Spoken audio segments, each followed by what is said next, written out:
জয়গুরু। শ্রী শ্রী ঠাকুরের লীলায়িত মাধুর্যমণ্ডিত জীবন থেকে আরেকটি ঘটনা আপনাদের সামনে বলি। আমাদের একজন গুরু ভাই, শ্রী শ্রী ঠাকুরের শিষ্য, তিনি অত্যন্ত অর্থনৈতিক কষ্টে ভুগছেন। তার জমি জায়গা আছে, তিনি চাষবাস করতে পারেন, কিন্তু তিনি চাষ করতে পারছেন না। কেন পাচ্ছেন না? না, এই কারণে তিনি চাষ করতে পারছেন না যে তার যে জমি আছে, পাশে যে জমি আছে, সেই পাশের জমি দিয়ে তার জমিনে জল আনতে হয়। তো সেই খাল থেকে যে জল আনতে হয়, তার পাশের যে যার জমি তার সঙ্গে কথা কাটাকাটি হয়েছে, তর্ক বিতর্ক হয়েছে। তো এই জন্য তিনি চাষ করছেন না। আরও তার নানান কারণে অর্থনৈতিক কষ্ট। তিনি শ্রী শ্রী ঠাকুরের কাছে গেছেন শ্রীদাম দেওঘরে। তিনি যখন শ্রীদাম দেওঘরে গেছেন, শ্রী শ্রী ঠাকুর তাঁবুতে বসে আছেন, কথোপকথন চলছেন। সামনে ভক্তমণ্ডলী বসে আছেন, বিদ্বজ্জন, পণ্ডিতজন, নানান ব্যক্তিত্ব বসে আছেন। শ্রী শ্রী ঠাকুরের অন্যতম পরম ভক্ত ব্যক্তিত্বগণ, প্রফুল্ল কুমার দাস, পঞ্চানন সরকার, কেষ্টদা থেকে শুরু করে নানান শ্রী শ্রী ঠাকুরের ভক্তবৃন্দ বসে আছে, কথোপকথন হচ্ছে। এখন সেই গুরু ভাইটি গিয়ে বলছেন যে, ঠাকুর, আমার খুব অর্থনৈতিক কষ্ট, আমি খুব সমস্যা আমার। ঠাকুর তার কোনো উত্তর দিচ্ছেন না। তিনি ভদ্রলোকটির দিকে একটু তাকিয়েই বললেন যে, মণি, তুমি আমারে ভালো সবজি খাওয়াতে পারো? এইবার সে তো পড়েছে মহা সমস্যায়। সে হ্যাঁ বলবে কি না বলবে বুঝতে পারছে না। কাছে কিছু গুরুভাই থাকে, কানে কানে বলছে, আরে ঠাকুর চাইছেন আপনি হ্যাঁ বলুন। এবার সে বলছে কি, ঠাকুর আবার বলছে, ঠাকুর আমার খুব সমস্যা, আমি কি করব কি না করব বুঝতে পারছি না। ঠাকুরের সেই শিশু সুলভ আবদার, বলছে, মণি, তুমি আমারে ভালো সবজি খাওয়াতে পারো? এইবার ভদ্রলোক বলছে, ঠিক আছে ঠাকুর, আপনি যখন চাইছেন আমি অবশ্যই চাষ করে নিয়ে এসে ফেলব। তো ঠাকুরকে তিনি কথা দিলেন, প্রণাম টনাম করে আনন্দবাজার আরও করে 1-2 দিন থেকে তিনি বাড়ি চলে গেলেন। এইবার তিনি পড়েছেন মহা সমস্যায়। তিনি বললেন, আমি তো আমার গুরুদেবকে মানে শ্রী শ্রী ঠাকুরকে কথা দিলাম যে চাষবাস করব এবং বিশেষ করে আমি সবজি চাষ করে নিয়ে যাব, ঠাকুরকে দেব, শ্রী শ্রী ঠাকুরের ভোগে সেটা লাগবে, ঠাকুর সেটা খাবেন বললেন। কিন্তু এ তো মহা মুশকিল, কিন্তু আমার তো পাশের জমির যার, তার সাথে তো আমার অনেক গণ্ডগোল। এখন তার জমির উপর দিয়েই তো জলটা আনতে হবে আমার জমিনে, তাহলে কি হবে? এ তো মহা সমস্যা। এইখানে হলো কি, তার মনে হলো যেহেতু আমি ঠাকুরকে কথা দিয়েছি, তাহলে কথা তো রাখতে হবে। ওই ভদ্রলোকের সঙ্গে আমি আবার একটা বোঝাপড়া করে ক্ষমা টমা চেয়ে আমি নিশ্চয়ই একটা ব্যবস্থা করব।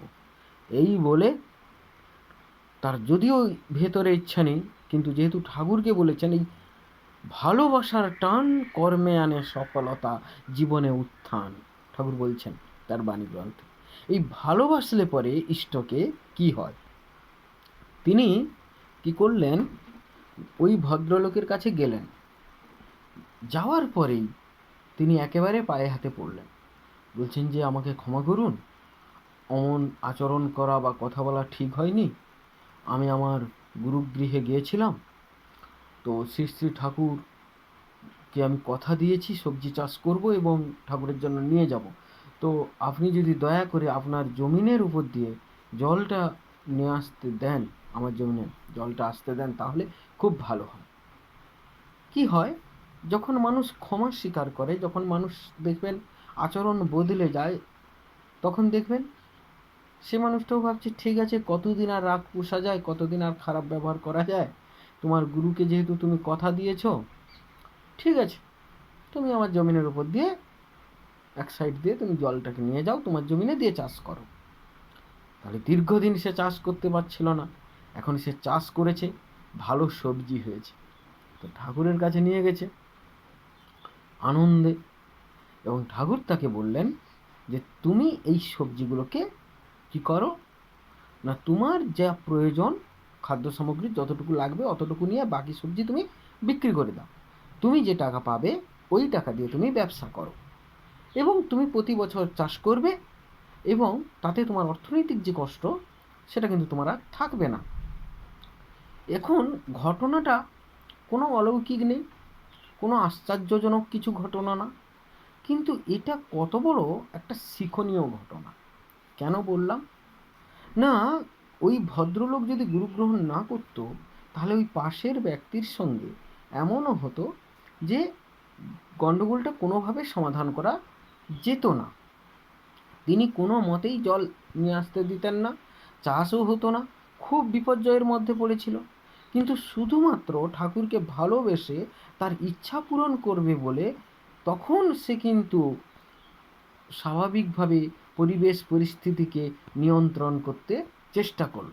তাই ঠাকুর বলছেন যে এই যে নিয়ন্ত্রণ, সামঞ্জস্য, সমাধান, এইগুলো মানুষ ইষ্ট গ্রহণ করলে, ইষ্টকে ভালোবাসলে, ইষ্ট কর্ম করলে, ইষ্টের ইচ্ছাকে বাস্তবে রূপ দিলে তখন তার জীবনে এমনতর ঘটনা ঘটে। এবং ওই চাষের পরে আর তার কোনোদিন অর্থনৈতিক কষ্ট আসেনি, কারণ চাষবাস করছে, খাচ্ছে, দাচ্ছে, থাকছে, কোনো অসুবিধা নেই। তাহলে গুরু গ্রহণ করলে পরে এটা কিন্তু সম্ভবপর হয়। তাই ঠাকুর বলছেন ভালোবাসার টান কর্মে আনে সফলতা, জীবনে উত্থান। তাই ঠাকুরকে ভালোবাসলে জীবনের যে কোনো সমস্যা, যে কোনো প্রবলেমগুলোকে ওভারকাম করা যায়, তার একটা সমাধান সূত্র পাওয়া যায়, মনটা শান্ত হয়, আমি স্থিরভাবে বুঝতে পারি, চিন্তা করতে পারি, একটা সমাধান সূত্র পেতে পারি। তাই ঠাকুরকে ভালোবাসতে হয়। যজন যজন ইষ্টভীতি সস্তয়নী সদাচার এগুলো পালনের ভেতর দিয়ে আমার ইষ্টের প্রতি টানটা বাড়ে, বিশ্বাসটা বাড়ে, ভালোবাসাটা বাড়ে। তখন স্বাভাবিকভাবে আমার সব অ্যাচিভমেন্টগুলো ধীরে ধীরে জীবনে আসে আর আমি অস্তিবৃদ্ধির পথে চলতে থাকি। আজকে এখানেই রাখছি। ভালো থাকবেন সকলে। জয় গুরু।